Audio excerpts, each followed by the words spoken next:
Hello there, everybody. Welcome along to EFL Debate, and I'm delighted to be joined by football manager Dean Holden. Dean, great to have you on the show. Just talk us through the last couple of months, how you've been able to enjoy spending a bit more time with the family lately and stuff like that. How you doing, Gab? Thanks for having me on the show. I watch a lot of this type of stuff, so yeah, you know what, Gab? It's allowed me to do much more of this type of thing. Really, get away from the 24/7 of picking a team, of debating which way to go in any game and looking at opposition and stuff. I've spent obviously a lot more time with my wife and my children, which has been amazing, I have to say. Going seeing the kids at Harvey's Festival at church yesterday was magical. I've never done that before, would you believe? And yeah, just a bit of a full-time chauffeur for the kids at the minute in terms of hobbies and dancing and football and stuff. But it is really, really valuable. I've actually bonded really well, particularly with our youngest Chase, who's 5 at the moment. So that's been really, really great. I've probably never been to as many games, if I'm being honest, at different levels, from Premier League down to League Two.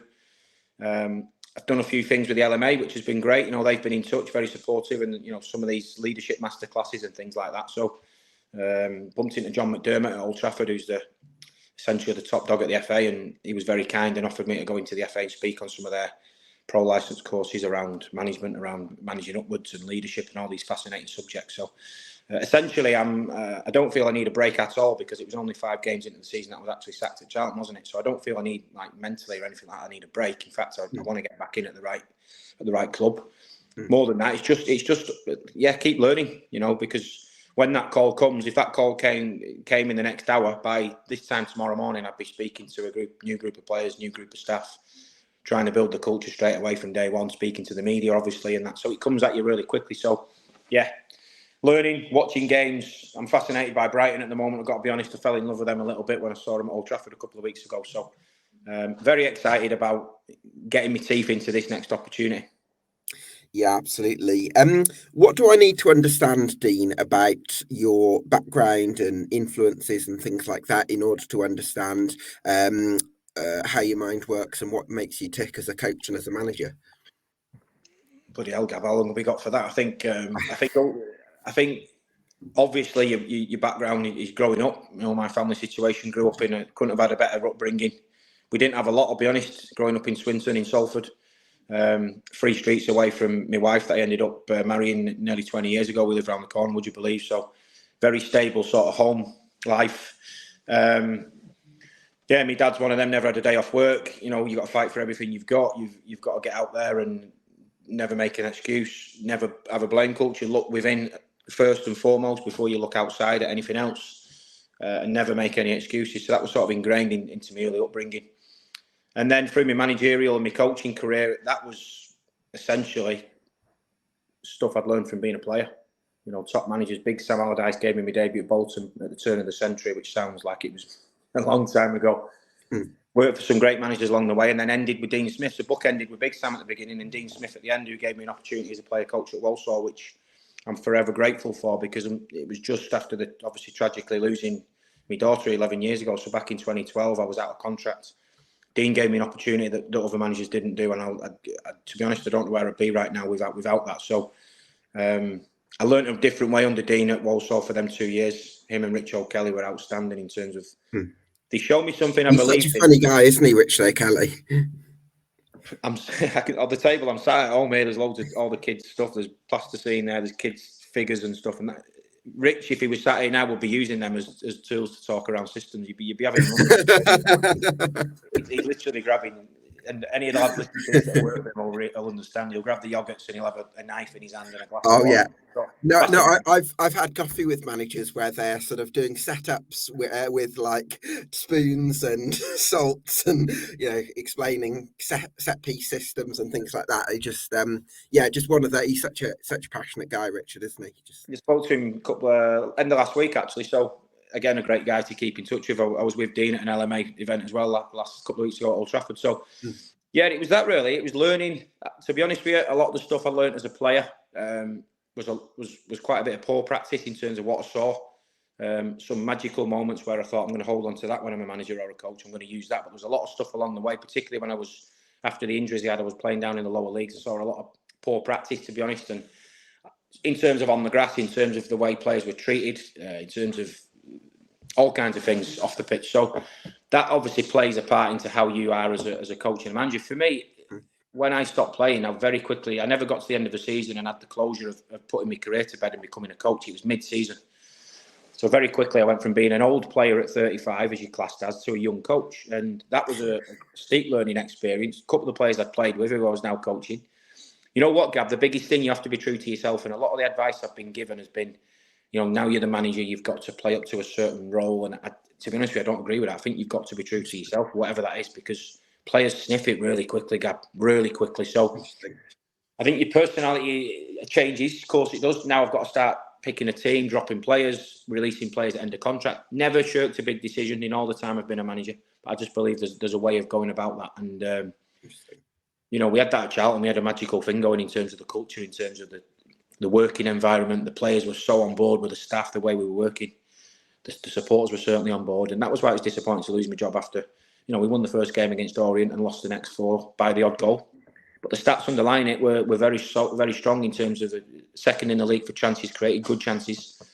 We had 2 letters off the FA apologising for not giving us penalties retrospectively, which was too late for me, unfortunately. But the bounce of a ball, the width of a post, referee decision, this happens in this beautiful game that we're all obsessed with. And ultimately, it's all about results. I get that. But, you have to look beyond the results sometimes and look at the way it's working. And sometimes it's not just about the results, is it? And everything changed for me, towards the end of pre-season, really, at Charlton, and I had to accept that my job had come to an end. And now I look back with so much honour and pride that I worked at an incredible place. That is Sun Football Club. The fans, the players, the staff. Fantastic. Beautiful part of the world. I never thought I'd spend any time in, really.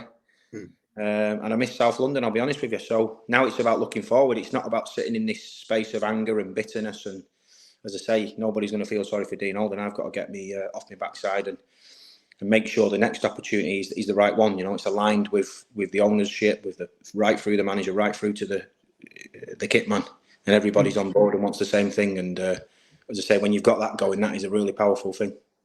Yeah, for sure. I know you're not, sort of sitting here to kind of throw anything at Charlton Athletic, because I know you're not that sort of person. But I'm also conscious that Ben Garner, when he was Charlton boss, he didn't get the players that he wanted when he was there.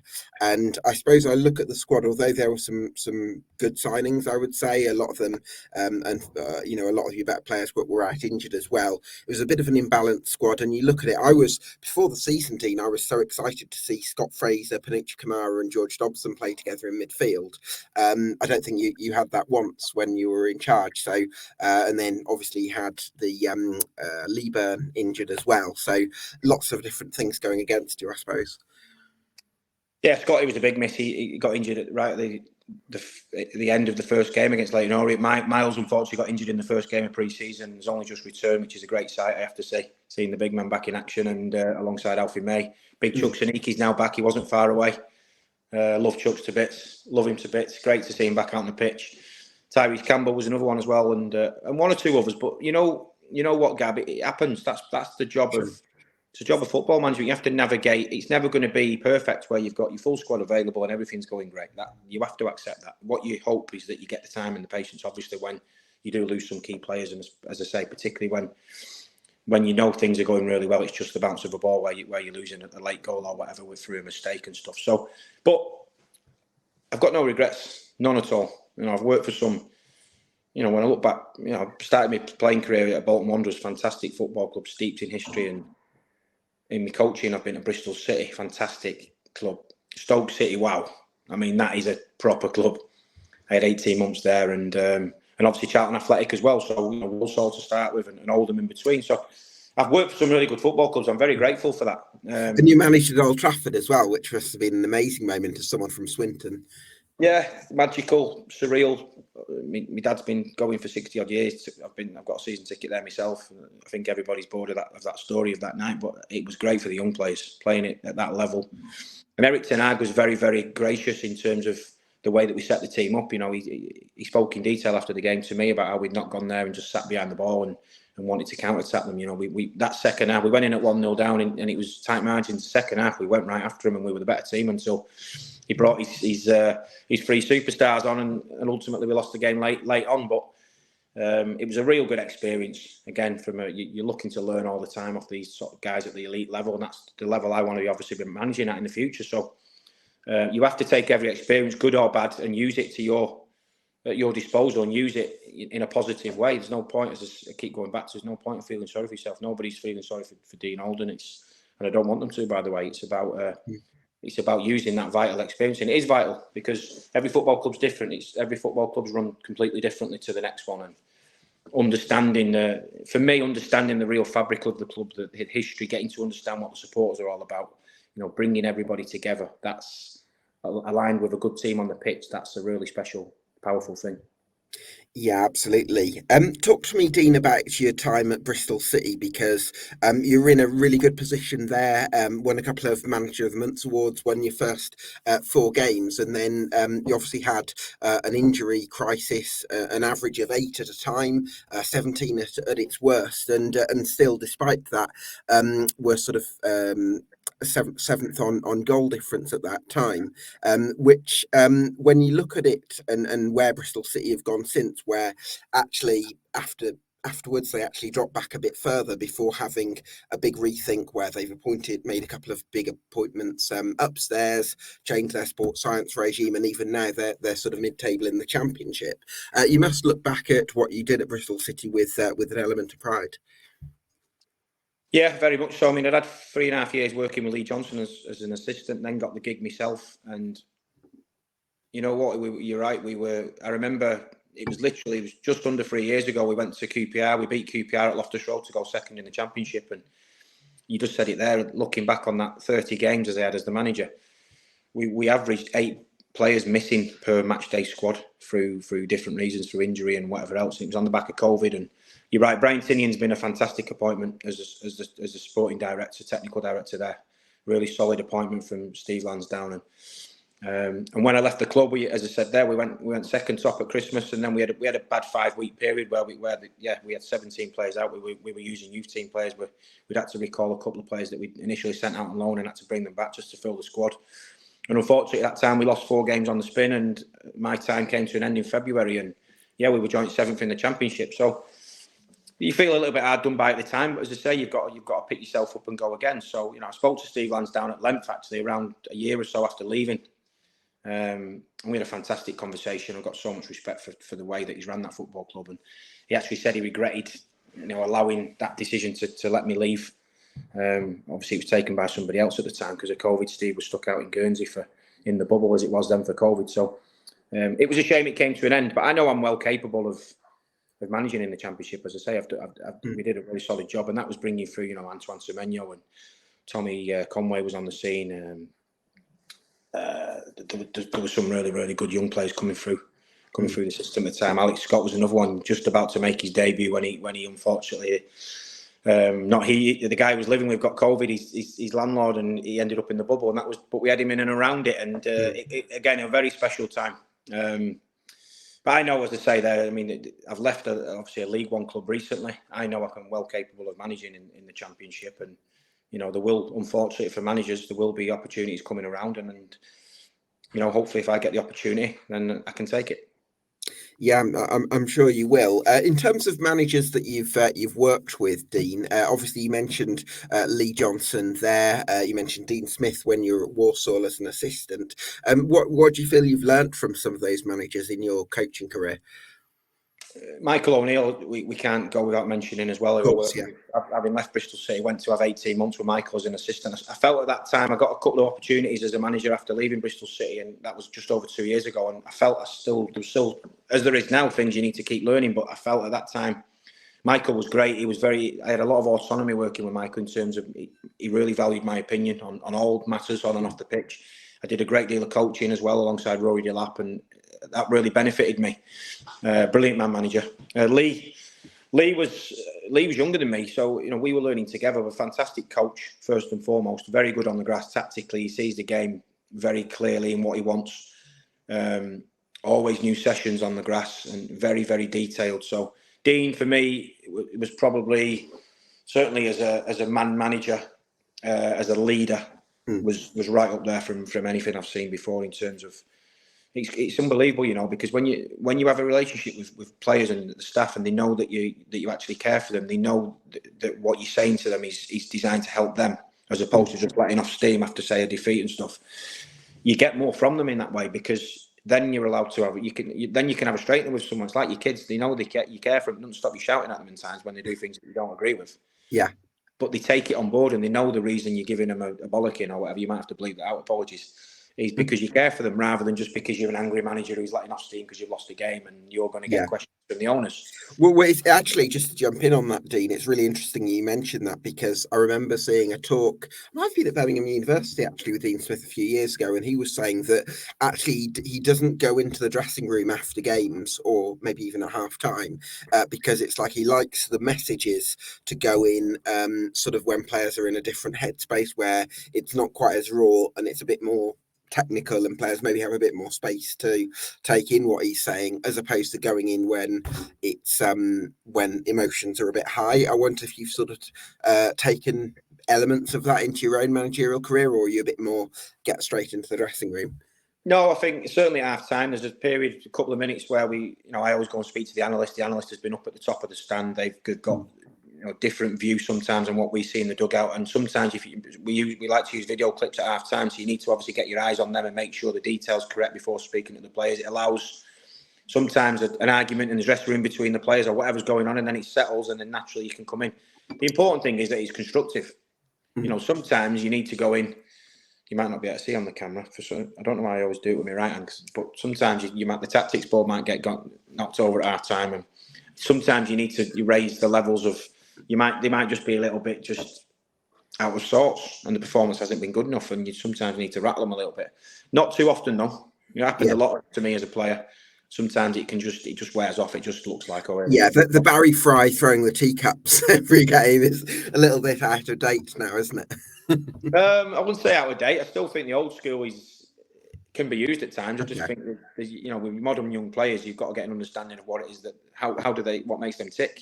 Sure. And they want information. Young people of today, I've got young kids myself. They want information. Everything's at the fingertips. But there's certainly nothing wrong with going in, as I say, and rattling the tactics board every now and again, because it has an effect. You can't do it every game. More often than not, it's constructive. And Dean, I agree. Dean's absolutely right. Dean would very rarely speak after I was with him for 2 years, and to be fair, we were quite successful at the time. But certainly after a bad defeat, he wouldn't come in and start raising his voice, because he knew he had a young group of players who probably didn't want to say something that he couldn't unsay. Sometimes you can end up falling into a trap of saying something that you kind of regret later, and by then it might be too late to pull that relationship back with that certain player. And more often than not, Gabs, you've got a game 3 days later. So how can you address it in the best possible way? It comes down to your personality and using different. Yeah, do you know what? I'm often quite surprised when managers really go in hard on their players in post-match interviews, especially publicly, because I always find myself thinking, you might have to. Okay, they might not be in your first 11, but you might have to rely on these players at a different stage of the season. So it's a really tricky act, because I suppose in terms of the media handling stuff, you want to communicate with the fans that you feel the same way as them, and that you're sort of on the same page and you're not speaking a different language. But on the other hand, you've kind of got to manage your relationship with the players. It's a tricky balancing act, I think. Yeah, it's a really good point, that, because I would never go public after the players unless there was something really bang out of order. I mean, certainly after a performance, I don't know any player that's entered the football pitch and played poorly on purpose. And certainly if it's mistakes, if there's attitude issues, then they get dealt with in-house. And that, as I say, that's normally when you'll see the angry side to me. If players are walking about the pitch and throwing their arms in the air when they don't get the ball and stuff like that, that's not for me. But certainly mistakes and errors, as upsetting as they are, you can handle them, because as long as they're made with the right interest to start with from the player, they're trying to do the right things. It's very risky going after players publicly. It's not something I could ever see myself doing. More often than not, you see it being done towards the end of a manager's term, when they know they're coming under pressure, and they know maybe they're trying to keep the supporters on side, like you say, to maybe relate to the fans. But I think there's other ways to do that. I think the reason I had such a good relationship with the fans down at Charlton, certainly at Bristol City, is because the honesty in interviews, but without going too far and naming individuals. You can't come out after a poor defeat and start talking about XG and how you had 700 passes, and fans don't want to hear that type of thing. But I think I'm probably somewhere in the middle of being very relatable to a fan, because that's what I am. But obviously I've been in this game. Now, I've spent 4 months out of work in 28 years since leaving school, so I'm very grateful and very lucky to what football's given me. And I've been in the industry a long time, so I know how it operates as well. But certainly, going after players, no problem with that, doing it in-house. And it doesn't always have to be in front of the group either. You can pull a player one-to-one, and that can be used. At the end of the day, you're trying to get a reaction out of the player for them to improve in the next moment. So, however, and that comes down from psychology and understanding that person. Does that person need to have his head stripped off in front of the rest of the group? Will that get him going? Some players it does, by the way. A lot of the players need it privately, and as long as you give it to them privately and not sort of brush it under the carpet, no one's going to learn in that situation, are they? Sure. No, that makes a lot of sense. So the last few months, have you been able to take the opportunity to maybe learn from your experiences at Bristol City, Stoke, and Charlton, the positive and the negative, in order to form a kind of some managers have a kind of dossier of what their sort of way of working is. Have you been able to sort of reflect on that and come up with some new ideas? Yeah, absolutely. I think, I mean, dossier, CV, that I've tidied that up very recently to, updated it obviously from the time at Charlton. That's a whole dossier you've just word, I think, is a good word of style of play, of what recruitment looks like, of staffing, strategy going forward, type of club that you would take on, how you would want to play, all them types of things. I think, it's really important to go, as I said at the outset, to go within. And what I've done upon leaving jobs is doing it chronologically. So from the day I got the Charlton job, 4 days before Christmas, till the day I left my job at the end of or bank holiday weekend in August, going through decisions. Because along the way, I do a little bit of a video diary after every game of talking to myself, to the camera, explaining the team selection, my decisions at the time. Because week after week, you forget that type of stuff. You just see the selection on Y Scout, and you can't remember why you took him out of the team and why you played that system and all that. So I do that as a way of kind of catching up, and then I just update that as I go. So there are mistakes in there. Sorry, how long have you been doing that? I've done it. I did the video stuff since I went into Charlton. Prior to that, right, okay, Bristol City and stuff is more written down and going through, as I say, chronologically. So why did I take that member of staff in? Why did I pick that team? Why did I drop that player at that time? Why did I release that player? All this, and as I say, there's a lot of information there. There's hundreds and thousands of decisions to be made in a week as a football man. You wouldn't believe that some of the stuff you have to go through. So understanding your decision making retrospectively is important to learn. And a lot of the stuff you look back and go, yeah, I made that decision at that time because I felt it was the right thing for the team. And one thing I will say is I will always make the right decision. This might sound naive. Certainly some of the senior guys that I've been around that advised me have said, you've got to be a bit careful. You've got to sometimes look after yourself a bit more. And I think maybe I'd stay in a job longer. But you can only look yourself in the mirror. And I know, for example, at Charlton there, we brought a lot of young players through. We obviously kept the team in the division last year, which was the remit. To go from 18th to 10th when I took over at Christmas was a great achievement for everybody. And then to only get 5 games was disappointing because we were bringing through a lot of young players and we were getting a certain style of play. And but I know they were the right decisions. I know Karoy Anderson, Nathan Asimwe, Lucas Ness, and all these guys, Tyrese Campbell, Miles. I know all these guys will benefit from that. But unfortunately, I didn't get the chance to see it through. But the team and the club are certainly, leaving the club in a better position than you found it. You might look at the league table after 5 games, which means nothing to me, to be honest with you. You could be top or bottom, it doesn't matter.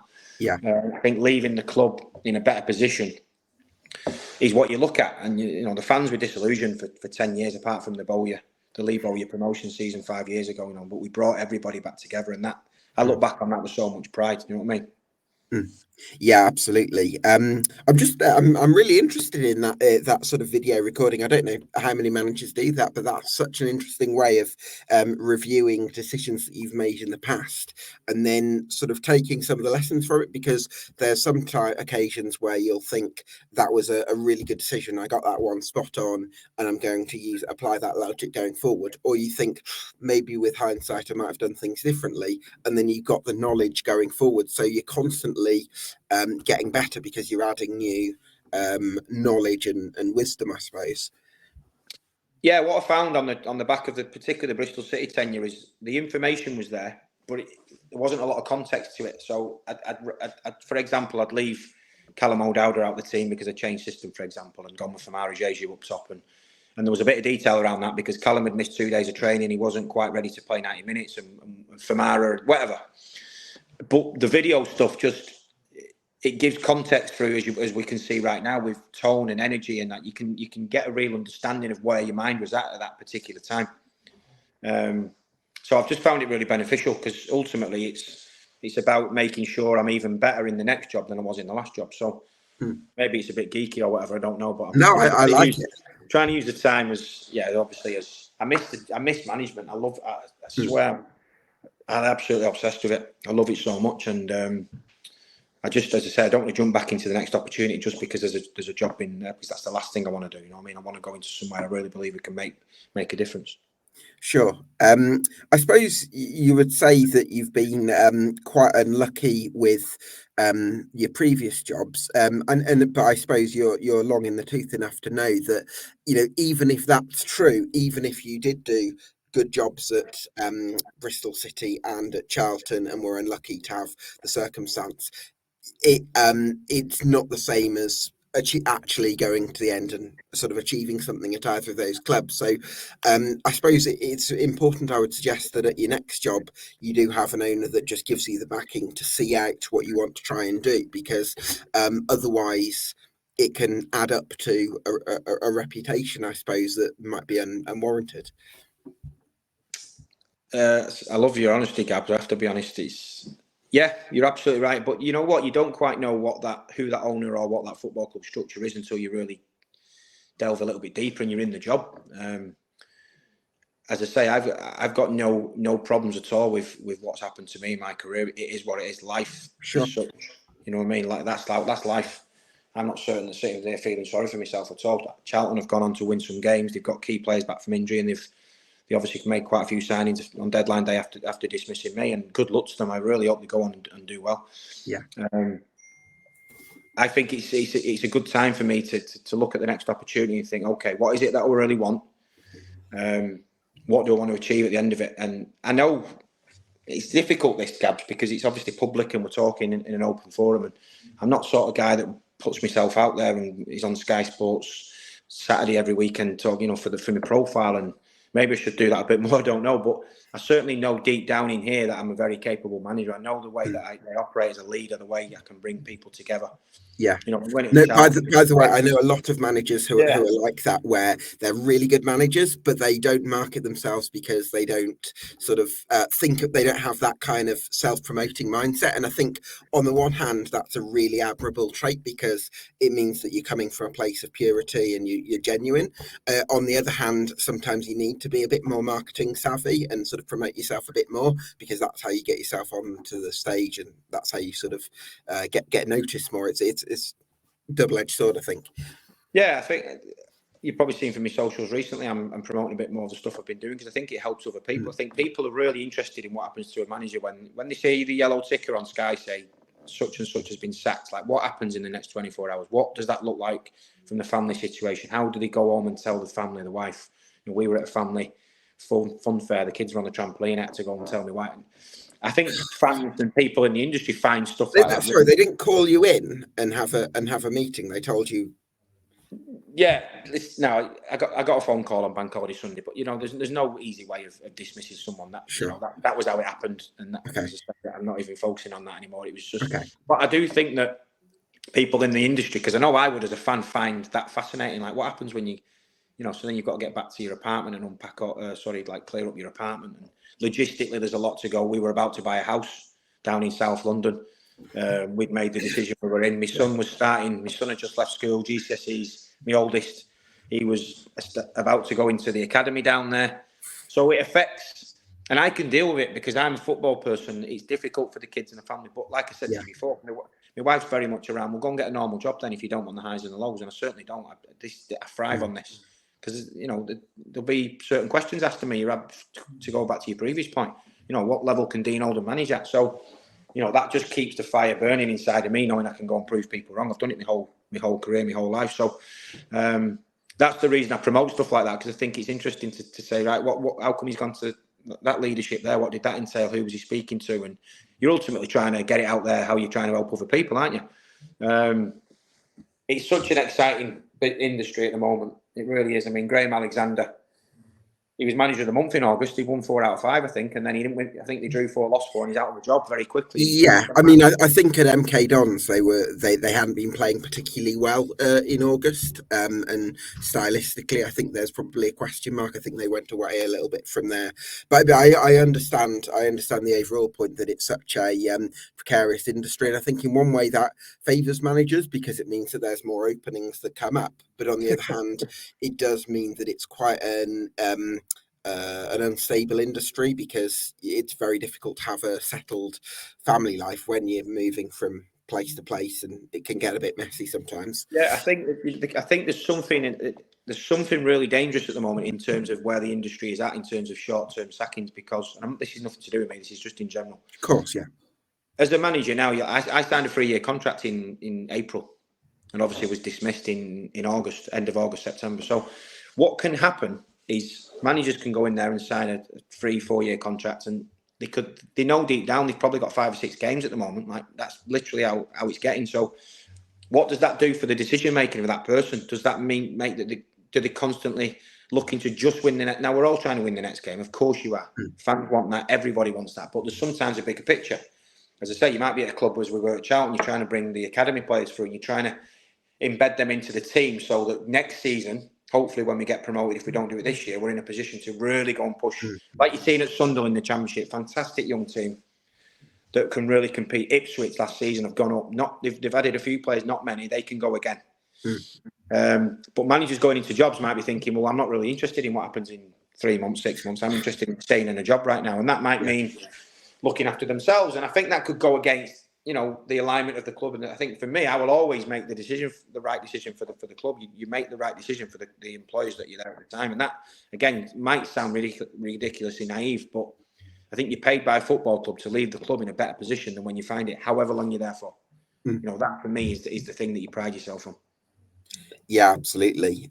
What's your advice for managers, by the way, when it comes to, say they take a job that geographically is far away from where their roots are? You've got a kind of base in one place, your family's in another. What's your advice for managers in terms of managing that work-life balance? Because it's probably one of the hardest jobs in terms of managing work-life. Hugely privileged, of course, we know, but it does come with that challenge, doesn't it? I mean, who am I to advise managers? I've had 2 jobs and not been in them as long as I would have liked. But you've asked me the question. Obviously, I'm not going to duck it. I think, I've heard Sean Dyche, for example, when he was, I don't know what the situation is now, when he was at Burnley for all them years, very successful. I know his family home, he's gone public with this on podcasts, saying his family home was back in Northampton. He could get himself away from the fishbowl of Burnley and get back to his family for his odd day off and stuff. I remember Tony Mowbray leaving Blackburn saying something similar, that when he left Middlesbrough, where his family home was, to go to Blackburn, I think his youngest was, 7 years old, and all of a sudden they were 12 and he'd not seen much of them. So I think Gary Rowett said something similar actually on Talk Sport this morning about his family. So for me, it's a difficult one because I've got young kids. You're going to move them out of school, and in 3 months down the line you might get sacked. I think you have to be all in. When I barely came out of South London when I was there for 8 months from Christmas to August. I barely went back to Manchester, and that's not like me. I do like to get back home. I've lived in Scotland. I've worked in Bristol for 4.5 years. I do like at the right time, maybe on a Sunday or something, just to sometimes get myself away and go back to my family and stuff. But I barely left it, and I was all in. I think it's the type of, you need to make it work, and whatever works for you. Yeah. Whatever works for you. You need, as I said, certainly in the early days, there's a lot of time to be spent out in the community, meeting the fans, going to fans forums, and really getting that connection, because they only ever see you in an interview, which is, quite PR. Yeah, of course. In the PR way. They see you on the touchline. I think it's great when they can see you in your own sort of backyard, so to speak, and you can be honest with them and get to know them, and because you're there for them at the end of the day, aren't you? I think it's important for me to know what the supporters actually want from the club. What is the history around you? Every club's different and unique, and that's what makes this sport so beautiful, isn't it? So I would never try and advise anybody, but you just got to do what you feel is right for you. Yeah, no, that makes a lot of sense, but it's it's a tricky dilemma that I think a lot of managers have got to for managers to get right. What, Dean? If we're talking, Bit of a was it something I said? What, realistically speaking, what does the right club look and feel like for Dean Holden? First of all, you've got to look at the playing squad, and you know, if I was to go into a job now without a transfer window, you need to look at the playing squad and think, okay, what can I do with that squad? And it might be a club lower down the pyramid that you feel's got a better chance of achieving something really special. You know, you don't necessarily go and take a job in the Championship that's struggling at the bottom just because it's a Championship job. There might be a job further down the pyramid that you think you're going to have. There's more ambition from the club maybe to go and succeed, to go and achieve. I want to have a promotion on me. I want to get a promotion on my CV. Yeah. So I won't particularly go, right, I want to have a job in that division. I think you've got to look at a lot more than that. Look at the short-term history. Look at behind the scenes. Have they had 4 managers in the last 15 months? That doesn't bode well for you. And in fairness, that's what Charlton looked like prior to me going in, but it was a risk that I was prepared to take at the time. Things are a little bit differently now. So I think there's a lot to look at. Do you feel you can have the best chance of getting success at that football club? Is ultimately what it comes down to. Yeah, I think you're absolutely spot on to make that comment, because I think there's probably clubs that aren't brilliantly run in the Championship and are likely to struggle. But you could be sort of starry-eyed and say it's the Championship, or you'd want to take a shot. You'd think this is my level, but actually, I reckon the clubs that are going to be successful are the ones that are really smart when it comes to recruitment and have a really good infrastructure and are well run. So I think you've got to look at Brentford and Brighton. So they've achieved massively above their resources. Luton have come into that sort of equation. Plymouth Argyle probably in the Championship. And then I think it's from my point of view, it's a case of looking at some of the clubs in League One and League Two who are sort of closest to that and maybe likeliest to kind of emulate that sort of success, because if you're coming into a really strong system, I think that's massively advantageous for managers. Yeah, the biggest thing is recruit. You've just said it there. The biggest thing is recruitment. How good are the players? How good is the academy coming through? Is there a good supply underneath that? Staffing structure. What does a club look like? I've worked at clubs where it's just been a manager and a chief executive and an owner. And I've been a head coach at Bristol City with a chief executive who had a bit more control, I suppose, above the head coach. I've worked recently at Charlton with a technical director and different chief executives. So the structure for me is, as I say, it doesn't matter what the structure is as long as there's an alignment and the people are in and around it. You're getting good honest feedback from them guys, and you feel you can work together. That's ultimately. People sometimes look to football as a complete, as if it's an industry on the moon compared to anything else, and it's nothing further from the truth. You could walk into a restaurant, into a retailer on the high street, and if it's underperforming, there's a reason for that. And it might be that the product isn't good enough. It might be in the restaurant that the barmen are not very polite and nobody turns up. The food might be crap. There's a lot of and you need to get to the bottom of that, and you need good people to come in them different areas and change it around, and that takes a little bit of time. And once you get that, then you get the business booming again. But just to kind of add to that, though, I think the smartest clubs are able to separate why the bar isn't working, if to use that analogy, but because sometimes you get really good players in teams that aren't really struggling collectively. So I remember when Exeter City won promotion a couple of seasons ago, Timothy Dieng, is it Timothy Dieng or Yeah, he was Player of the Year that season. He'd actually been relegated, I think, 2 or 3 times in previous seasons, but they've got a head of recruitment called Marcus Flitcroft there, who'd done so much work with Matt Taylor in terms of finding the jewel that was actually in a really bad team. For me, that's the key to football, because that's where you find value. And I think actually, even though it's 2023 and there's analytics in the game, I still actually think we're in a period where a lot of clubs are running quite an old-fashioned way, and we're not at the stage where the things that Brentford, Brighton, Luton, and Plymouth Argyle do, I wouldn't say that's necessarily the norm yet. It probably will be in 5 or 10 years. Yeah, I think the way it's going is really fascinating, isn't it? I don't think you can go very, very strong on data and not have any eyes on players in terms of old school scouting. And I certainly don't think you can go the opposite way to that either. I think there's a nice balance in between, because you just said it there, the data can be skewed.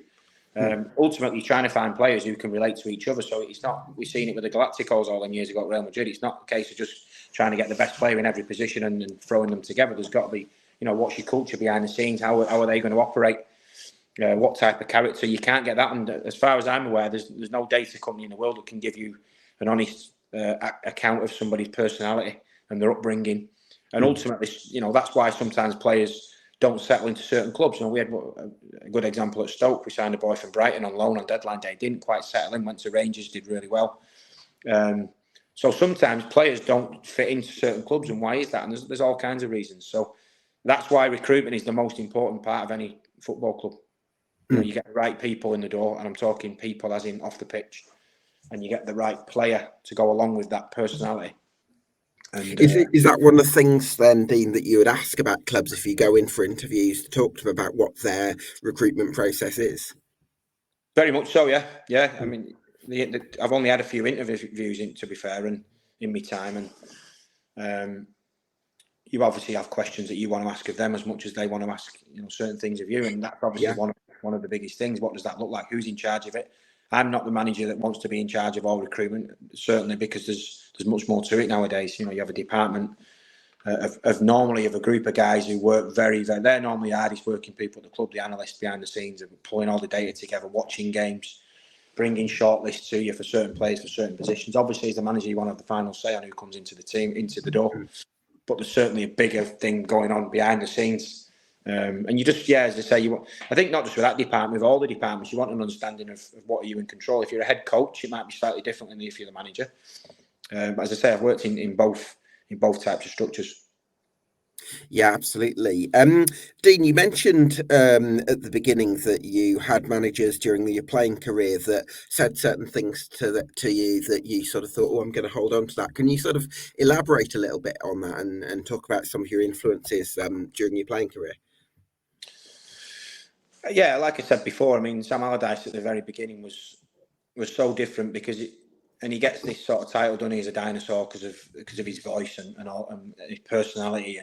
But he was a pioneer at the time. He come to Bolton Wanderers at the turn of the century. We had a psychologist in there, a guy called Mike Ford, who I still speak to, very successful at Chelsea for a number of years, and he's now out in the USA. And he was bringing in the nutritionist and Prozone. If you're probably too young, Gabs, to remember Prozone. That was that rings a bell. Yeah, Prozone. Infancy with data and analytics and things like that. So much to learn from that situation. Actually, not at the time. It was retrospectively, because at the time, it's like anything. You just think it's the norm at all clubs. It's only when you move away and you go, "Wow, that was different." I just learned different things. I got dropped an hour and a half before the cup final, having got man of the match in the game before that. And the manager had his reasons for that. Obviously, I didn't agree with him as a player, but it comes back to how I manage now. And certainly there's a way you make the big decisions. You can never duck a big decision as a manager.